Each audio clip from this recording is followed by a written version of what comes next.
Hello everybody.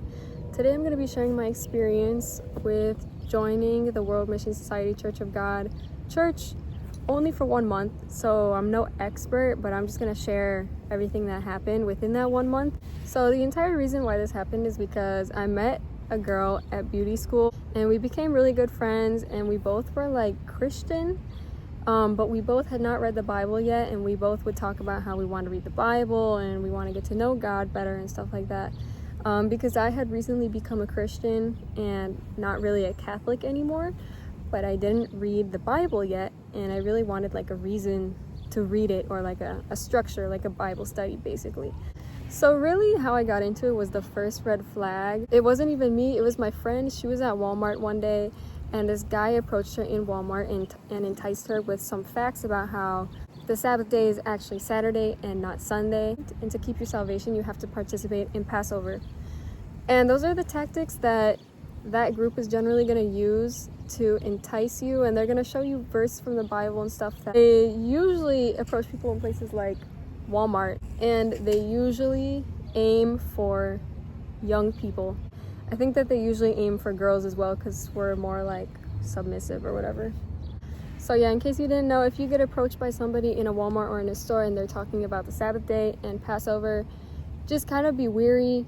That's the tactics they always use.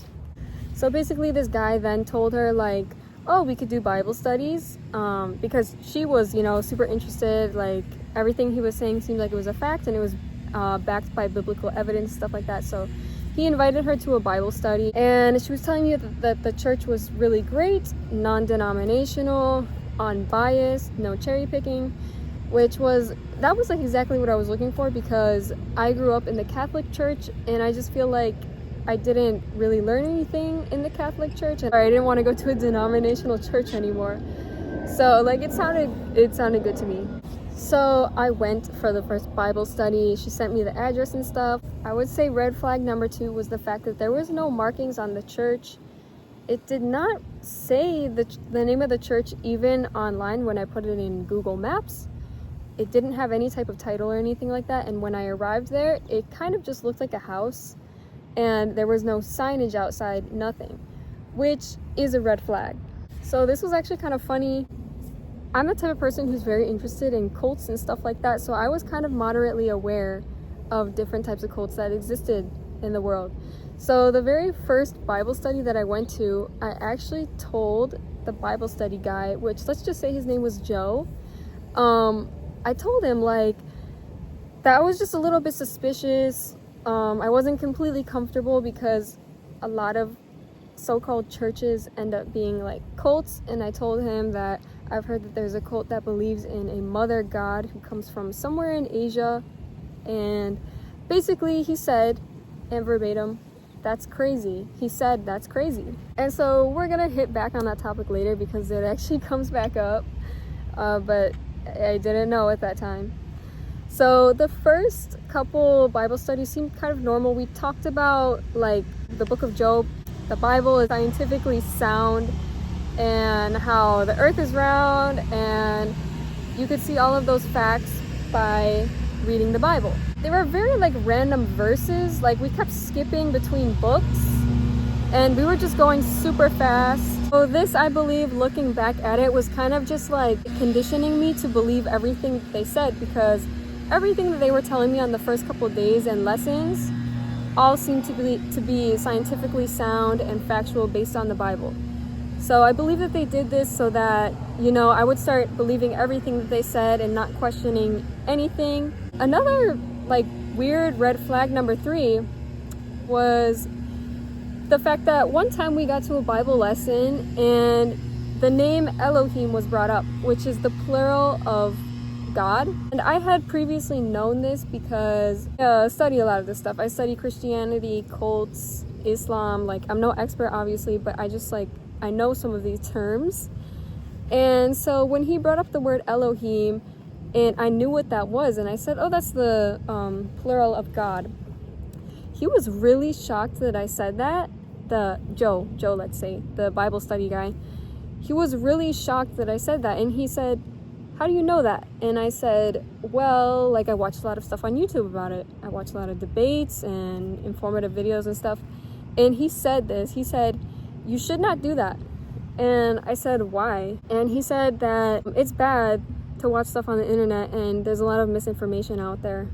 And at that time I was like, all right, I mean, he's right, there is a lot of misinformation on the internet. But discouraging you from looking up any type of information like that and going on the internet is very much the trait of a cult. So I started going to more of these lessons, and I'm going to do a portion at the end of this video because I actually have a notebook of the notes that I took when I took the lessons. So we're going to go over that. But I kept going to these lessons, and at first, you know, they were moderately normal, and I would say they gradually got more and more abnormal. But something else that kind of rubbed me the wrong way, and I was like, why is it like this? But the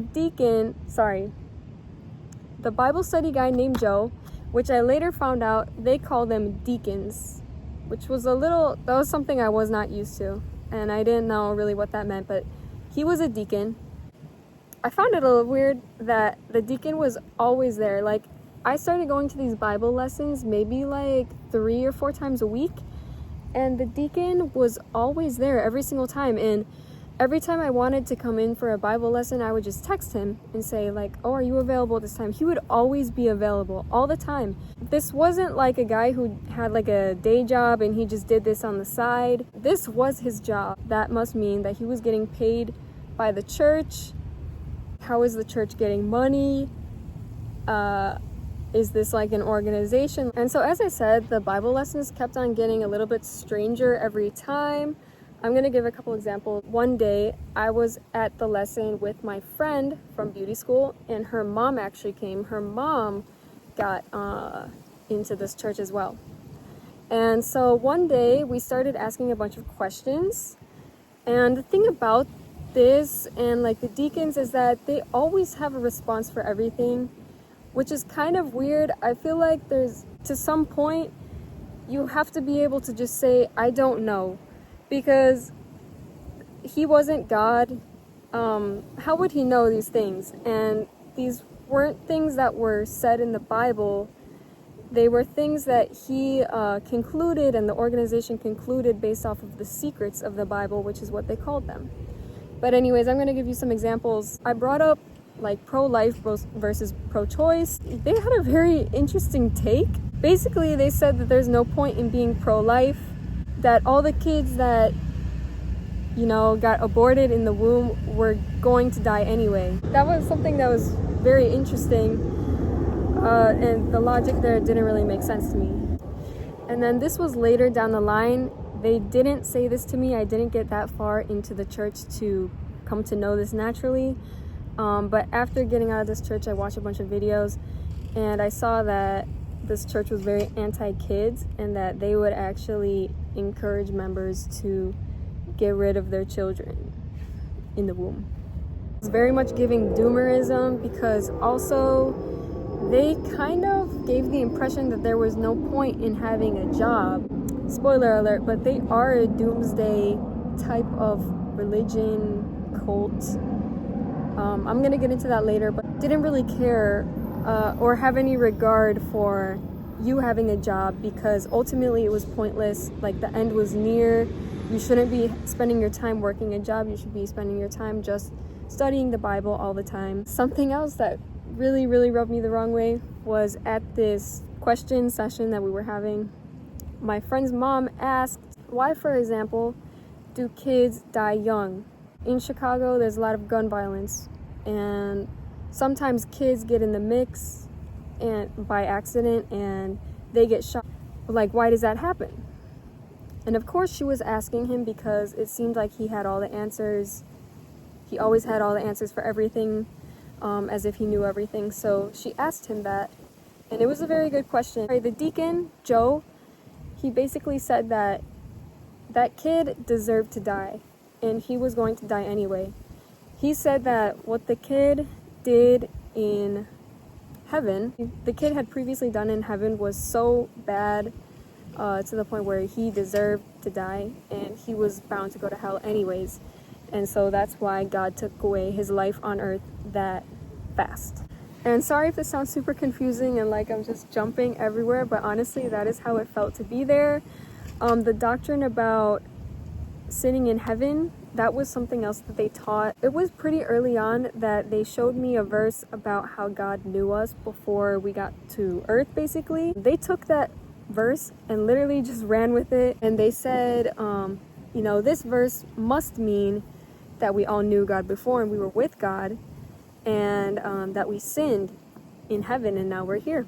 And some people's sins were so bad that they deserved to die early on in life. That would also include special needs people and homeless people. They believe that they are in that situation because of what they did in heaven when they sinned against God. And also what I said about the jobs, them not really having a regard for you, for your job or anything like that. One of their main polling points to get people to join is telling us that the Sabbath is actually Saturday and it's not Sunday, and you have to observe on Saturday. And so pretty early on, my deacon, Joe, was kind of telling me you have to observe on Saturdays to be saved. And so this is how it is. It's never like they are telling you or they're forcing you, but they are pressuring you through kind of gaslighting you because obviously if you find out that you can't be saved if you work Saturdays and you're not observing the Sabbath, then obviously you're going to stop working Saturdays and you're going to start attending church on the Sabbath, which is Saturday. After that happened, naturally, I decided to go to church on a Saturday for the first time. And this was seriously the most robotic experience I ever had. I don't even know where to start. Like, I walked in on the Saturday and I quickly found out that this was like an all-day thing. I didn't stay for the whole day. I only stayed for like 4 hours, I think. But everyone else was staying for the whole day, and before I got there, everyone else had already been there for the entire morning for what was their, I forgot what word they used, but something like mass. And I wasn't at the mass because I had not been invited. The thing is, they're very secretive. They spoon feed you stuff like in tiny doses so that it doesn't seem really weird to you right off the bat, because it would. Like, an example of this is when I went to a Saturday for the first time. I went to a completely new part of the church that I had never seen before. It was downstairs.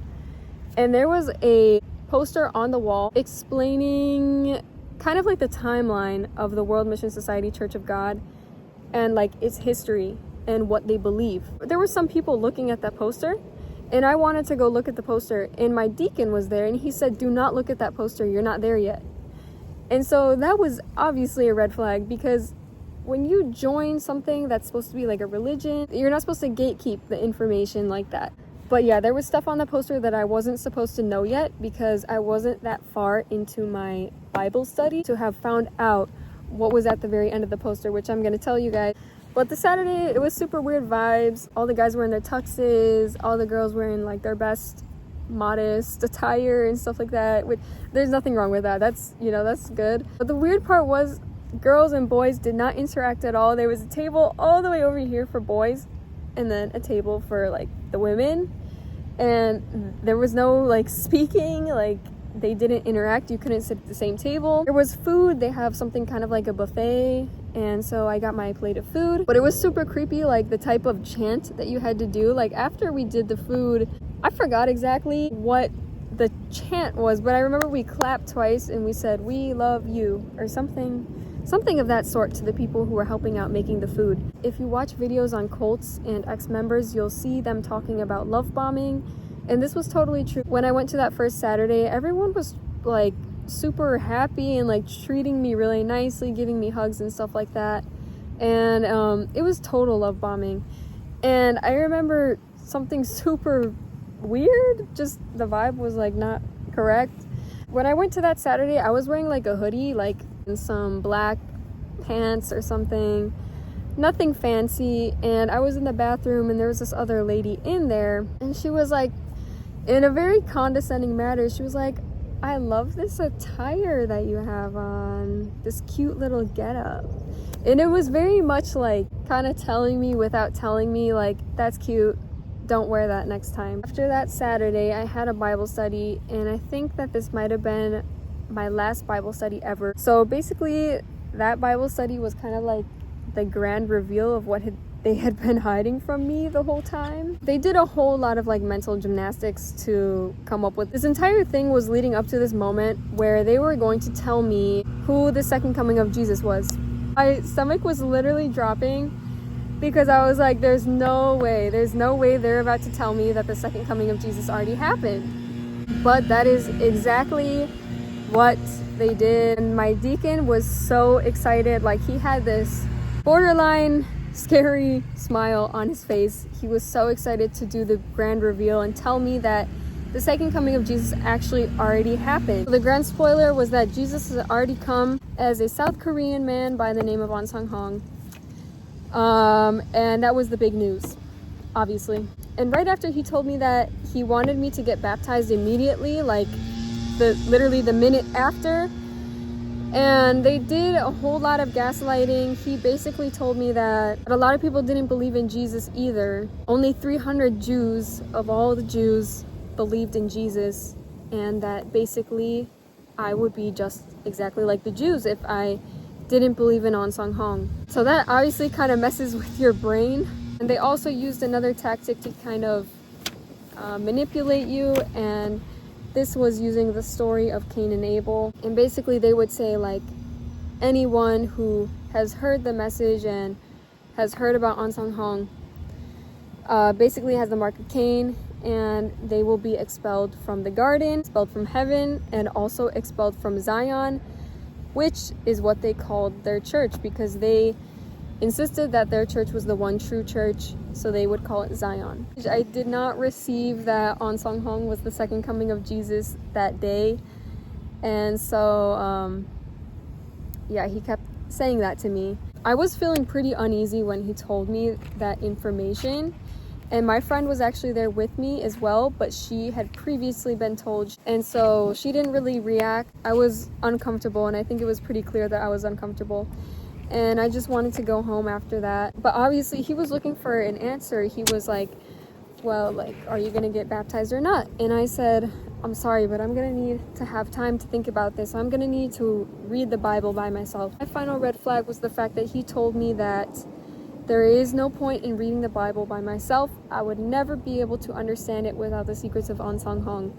So that is another trait of a cult. It's dependency, you know, them making you believe that you will not understand anything and that you won't have the truth without them. And so after that experience, I honestly felt super overwhelmed. I felt super confused because, you know, when my beauty school friend first invited me to Bible study, I was kind of thinking like, oh, finally, like. And so after this had happened, I felt so confused. I kind of felt like betrayed almost. And remember, this was only 1 month in, like, so you can imagine how members that were in there for years or decades feel. What I learned is that knowledge is power, and if this is a problem in your religion, you are not in a religion, you are in a cult. After that, I went out to my car and I kind of decided for myself, there's no way I could ever come back here again. I think I cried. I don't know. I was looking up his name on the internet because before then I had never heard his name before because they had kept it a secret. And I looked it up and I found a bunch of videos of information on the World Mission Society Church of God and a lot of videos from ex-members, and that's when I put it all together in my brain and was like, oh my gosh, what did I get myself into? The kind of sad part was the fact that my friend who was with me and who invited me to this church and everything, she called me and she said, don't be afraid. Like, I was kind of hesitant at first as well. And I just told her, I was like, but there's so much info online about this and it's just, something is not right. Like, I felt the discernment. And my friend was super upset because if you have been conditioned to believe something like that, you don't want to see your friend get expelled from the Garden of Eden or like not have salvation. You know, you would do everything that you can to bring them with you to the salvation. And so I felt really bad for her, and she is still in the church, and actually we haven't spoken in a very long time because members are not allowed to talk with ex-members. And since I found out about On Song Hong, I am technically an ex-member, and so she cannot talk to me anymore. I haven't heard from her in a couple years. So I'm gonna show a couple of my notes from my notebook that I took while I was doing these Bible studies. So this was the very first day. It's kind of funny reading these now. Do not take away or add to my word. This is comical because they would add to the word a lot. So this here, right here, you can pause it if you want to read it, but this was all the evidence that they used to tell us that Sabbath is Saturday. This right here was even more evidence that the Sabbath was Saturday. We got into the whole Roman king of Constantine and how he stopped the worship on Saturdays and changed it to Sunday and all of that. And I'm not even going to comment on that, but that's just what we learned. They will tell you that the Church of the Devil is actually the Roman Catholic Church. And while I was in this church, this was hitting hard for me because I had just come out of Catholicism. So I was like, yeah, they're so right. But I'm not gonna lie, I think that they were very extreme with the things that they taught us. One thing that they were very good at was making analogies or like figures of speech. They would always equate things to like certain words. And I know that the Bible itself has a lot of figures of speech and things like that, and you need wisdom to decipher it. And I do believe that is true. But the fashion in which WMSCOG did this was just, again, very extreme and kind of doing mental gymnastics in my opinion. But anyway, here's an example. The Old Testament was, I guess, a copy in shadow, which means it was the moon.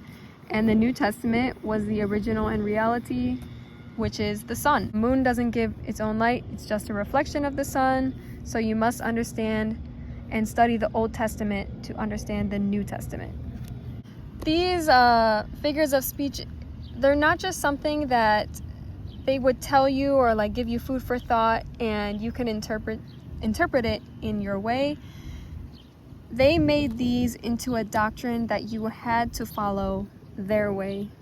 Here's some notes I took on the Passover. You can pause and read it. Passover was critical for your salvation, and you had to celebrate Passover in order to be saved. So we learned about the weeds and wheat parable, and that was when we learned that the Catholic Church was actually the wheats or the tares, whatever you want to call them, and that was the false church. And here was like a diagram map thing of this entire parable. And they were very hardcore on the belief about the Sabbath as well. Pretty much they were saying that all of the tares were examples of the so-called Christians, or whatever you want to call them, believers that went to church on Sunday. For them, it was extremely critical that you go on the Sabbath, or else you would be a false believer. And then we talked about Daniel and how he prophesied the end times long ago through his dream. And this is another thing. We never read the Bible in order. We started in a random book. We started in Job, and then we bounced all around. Just so many different books, and never in any type of order, just bouncing around. So we talked about Daniel's dream and the beasts, and how somehow this equated to, again, the Roman Catholic Church being the church of the devil. They were very against depictions of Mother Mary and Jesus and the cross. I'm not gonna argue whether that's like accurate or not. The issue is that they were just so overbearing and very extremist with their views to the point where it would make you kind of scared. And that's the problem that I had with that. So here we go. We have sun worship and mother and child worship, and the cross was idolatry. This is something else I forgot about. They said that the Archangel Michael, Jesus, and Elijah were all the same person. They divided things into ages. There was the age of the Father, the age of the Son, and the age of the Holy Spirit. So under the age of the Father, he went by these names, Jehovah and Yahweh. In the age of the Son, which was the flesh, he went by the names Jesus and Yeshua. And in the age of the Holy Spirit, he would have a new name as prophesied in the Bible, they would tell us.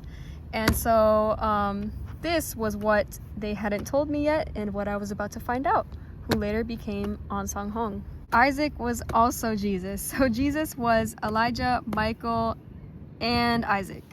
So this was a day that we talked about how the second coming of Jesus would look. They told me that he would come as a cloud. And as I talked about before with the little figures of speech and metaphors that they used, they told us that clouds actually meant flesh. So like a human, like a cloud is a human.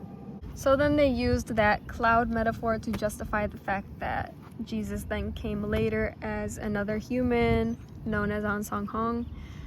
Here's some more notes. You guys can pause it if you're interested. And then this was the real meat and potatoes of everything.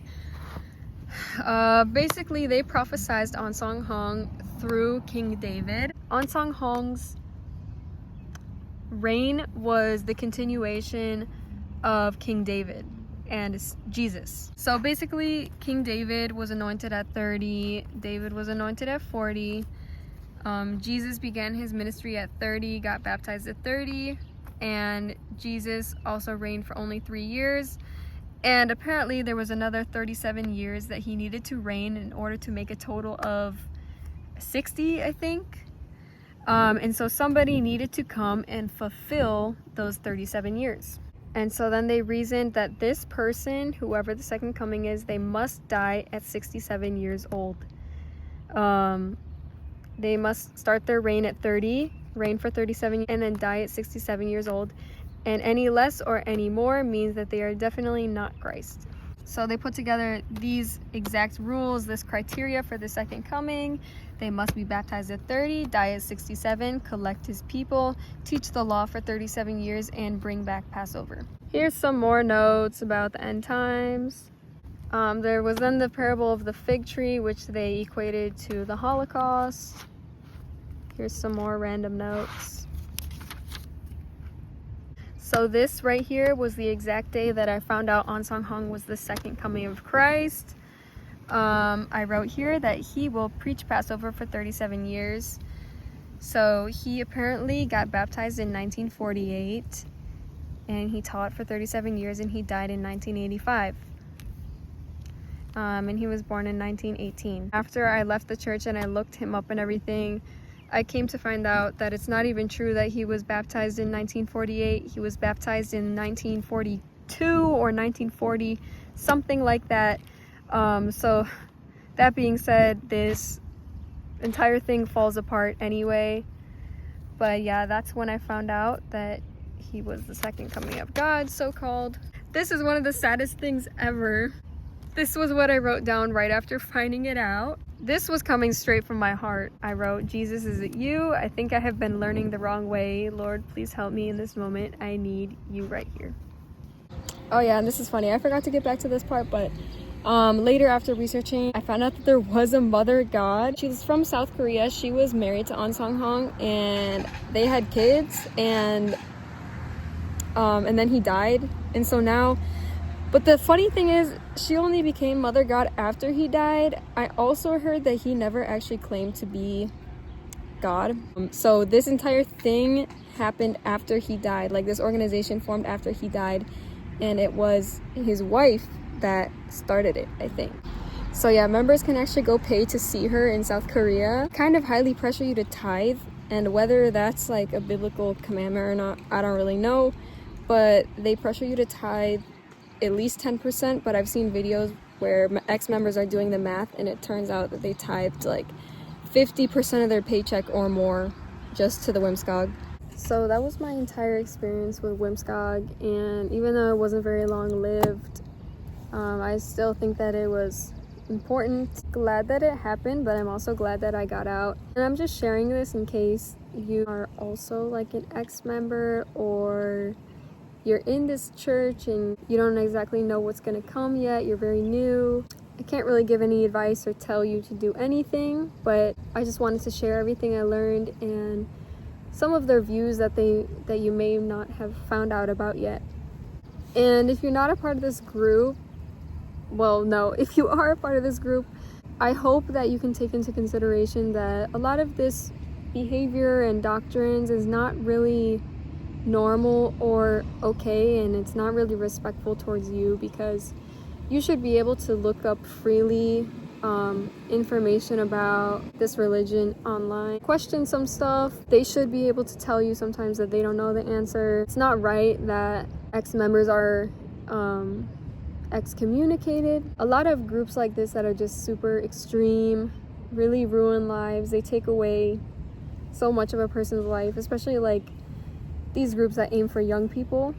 It doesn't have to be like this. So anyway, that's it. Hopefully you learned something. Part of the reason that I want to make the video is also because it's very important that people know like certain groups are built off of lies, and that the creators of the so-called religions built it off of lies knowingly to take advantage of people for money. They've done this in Mormonism, they've done this in Scientology. By the way, peep the shirt. It says born to run, not to race.